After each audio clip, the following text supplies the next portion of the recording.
مساء الخير يا شباب. ميدل 2 عاملين ايه؟ النهاردة هنتكلم عن ويك 12. عندنا هنشتغل ال collecting data وال accumulative curve. نعمل accumulative table ونرسم ال ascending curve. وعندنا في الجيومتري هنعرف اللي هي الايه اللونجست سايد بتاع. طبعا انتوا عارفين longest side في اول واحدة. يلا بينا. هي بتبقى opposite to the greatest angle. طب تعالوا نشوف عندنا ايه. عندي في اول واحدة بيقولي تعالى كده واحدة واحدة مع بعض. A B C triangle اهو A B C، بس هو isosceles triangle يعني في two sides are equal. تعالوا نرسمه اوضح شوية اهو. two sides are equal. اوكي، ادي AB equal AC. AB equal AC. طيب وعندي angle B 50، يبقى angle C عشان هو isosceles فيبقوا قد بعض C 50. طب عشان اجيب angle A اعمل ايه؟ هعمل 180 minus مين ومين؟ minus 50 و 50. هتبقى ايه على طول؟ هتبقى equal 80. يبقى دي 80. تفتكروا انه اكبر انجل عندنا؟ اكيد انجل ايه. انجل ايه قدامها انه سايد؟ قدامها بي سي، يبقى اللونجست سايد عندي هو بي سي. تعالوا نشوفوا اللي بعديها. عشان اللونجست سايد قدامه ايه؟ greatest angle. عندي انجل ايه ب 40، انجل بي ب 30. لازم تجيبوا الانجل التالتة على طول اللي هي انجل سي. هعمل 180 minus مين ومين؟ 40 and 30. هتطلع 110 اللي هي انجل سي. يبقى اكبر انجل فيهم ادي A B C، يبقى اكبر واحدة فيهم اللي هي 110. قدامها مين بقى السي دي؟ قدامها A B، يبقى اللونجست سايد هنا هيكون A B. جيب الانجلز بعد كده ابدأ ايه شوف اكبر واحدة فيهم مين بتبقى قصادها اكبر سايد. طيب تعالى نشوف اللي بعديها. The following data represent wages of 50 workers in one of the factors. عطينا الساتس اهم وعطينا الفريكوانسي. عندي ال 50 workers دول الفريكوانسي 3 و 7 و 9 و 11. وعايز ايه؟ بيقولي find the lower boundaries of sets ما بين 400 و 450. اللور boundaries اللي هو اقل حاجة تبقى 400. طب تعالوا نعمل التيبل كده مع بعض. نعمل التيبل ازاي؟ هنا عايزين نرسم ونعمل تيبل. اول حاجة تعالوا نعمل التيبل سوا، بعد كده نشوف ايه هنرسم ازاي. اهو التيبل ده بيبقى فيه ايه بقى يا شباب؟ بيبقى فيه حاجتين، ايه هما؟ اهو يلا بينا اهو. بكتب ايه بقى؟ بكتب فوق ان ده عشان هو قال لي ان هو ascending، فده هيبقى اسمه upper boundaries. upper boundaries يعني ايه upper boundaries؟ يعني عايزة ايه بقى؟ عايزة الليس دين دايما. فاول واحدة اللي بعده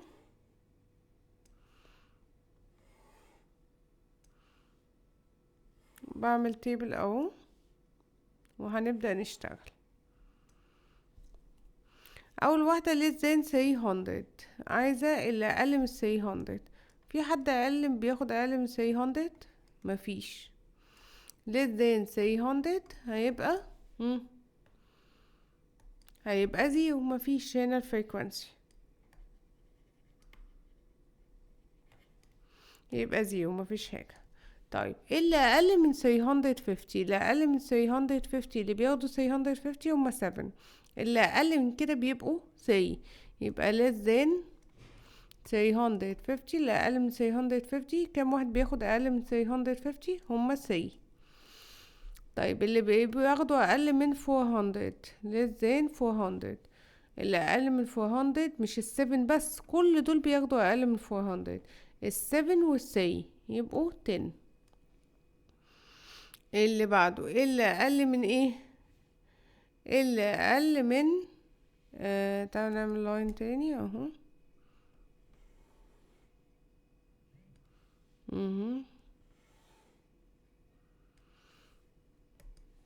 اللي اقل من 450. مين اللي less than 450؟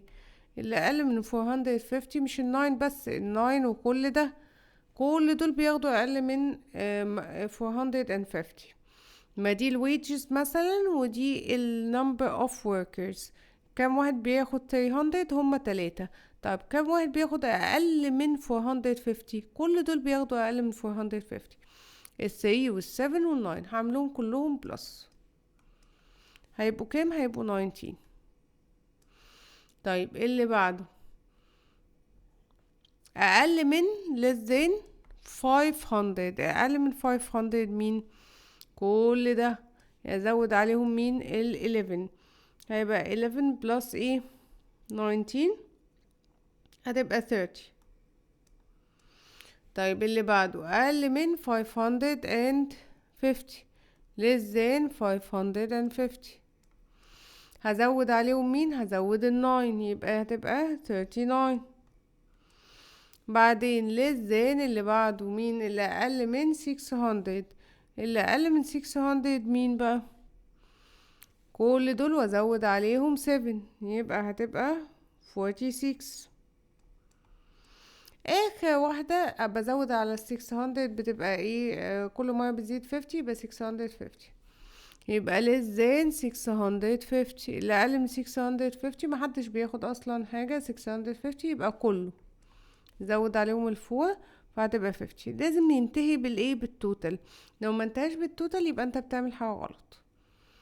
خلاص عندنا الجدول اهو، يلا بينا نقسم. اهو الجدول قدامنا، ممكن نكتبه تاني ونرسم بيه.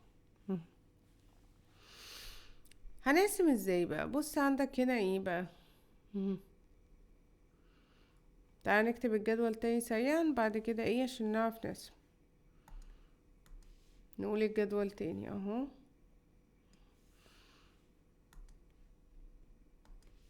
اهو عرفنا ازاي بيتعمل. هنا بكتب ايه؟ هنا بكتب ال upper boundaries، وهنا بكتب الفريكوانسي. وهنكتب هنا less than، بكتب ايه؟ 300. اللي اقل من 300 كام؟ 0. مفيش حد بياخد اقل من 300. بعدين less than 350 هيبقى عندها 3. بعدين less than 400 طلعناها 10. بعدين less than كل دي بقى less than 450 طلعناها 19. less than 500 less than 500 طلعت ب 30. بعدين less than 550 طلعت كام؟ 39. less than 600 اللي اقل من 600 كانوا 46. less than 650 كلهم اللي هي 50. هبدأ اعمل ايه بقى؟ ركز بقى معايا ازاي برسم. هنا دي الساتس وهنا دي الفريكوانسي.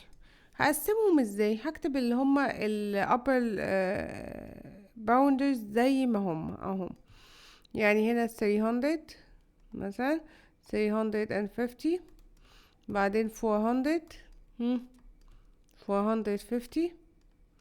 بعدين 600 500 sorry 500 550. بعد كده 600 وبزود واحدة من عندي 650. خلاص كتبتهم. تعالى بقى نكتب مين الايه؟ الفريكوانسي. الفريكوانسي مش هينفع طبعا اكتبهم زي ما هم. ببدأ اشوف حاجة تنفع اي تيبل 2 تيبل 5 تيبل 10 حاجة تنفع اعمل ايه بريزنت للاليمنتس دي. انا مثلا هعمل ايه؟ تيبل 5 مثلا ادي 5 10 15 هنبدأ كويس. ادي اهي 5 10 15 20 هتكمل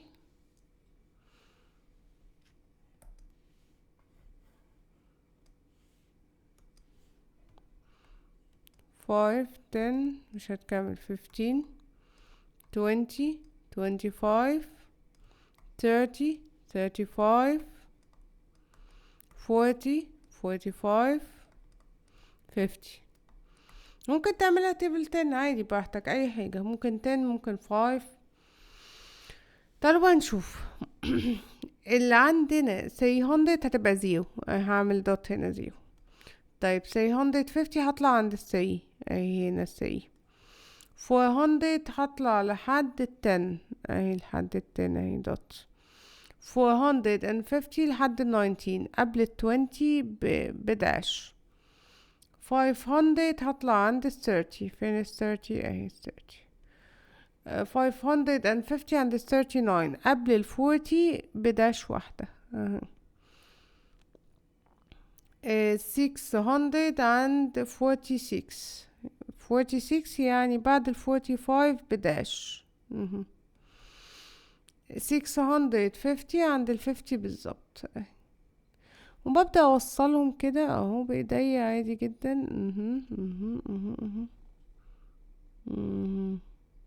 بس هو ده اسمه ايه بقى؟ اسمه ascending accumulative curve. في زيه descending برضو، بس ليه ايه، ليه تيبل تاني كده.